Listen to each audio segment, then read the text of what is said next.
এক গ্রামে থাকত একটি ছেলে, নাম তার আনাস। ছোটবেলা থেকেই সে খুব চঞ্চল ছিল। নামাজ, কোরআন এসব তার কাছে একেবারেই বিরক্তিকর লাগত। বাবা মা অনেক বোঝালেও সে কথা শুনত না। একদিন আনাস বাজার থেকে ফিরছিল।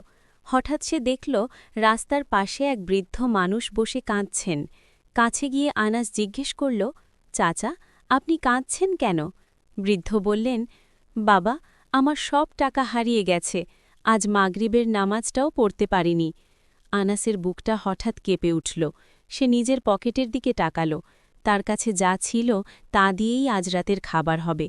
তবুও সে এক মুহূর্ত চিন্তা করে সেই টাকা বৃদ্ধের হাতে তুলে দিল। বৃদ্ধ অবাক হয়ে বললেন, আল্লাহ তোমাকে উত্তম প্রতিদান দিন বাবা। মনে রেখো, আল্লাহ কাউকে খালি হাতে ফেরান না। সেদিন রাতে আনাস ঘুমাতে পারল না। বৃদ্ধের কথা বারবার মনে পড়ছিল। প্রথমবারের মতো সে আল্লাহর কাছে হাত তুলল। হে আল্লাহ, যদি আপনি সত্যিই আমাকে দেখেন তাহলে আমাকে সঠিক পথ দেখান।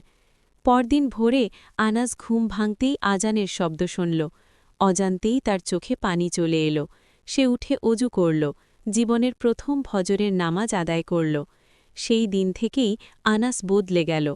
সে নামাজে মন দিল, কোরআন পড়তে শুরু করল, মানুষকে সাহায্য করাকে নিজের আনন্দ বানাল। বছর কেটে গেল। আনাস আজ একজন ভালো মানুষ, সবার প্রিয়।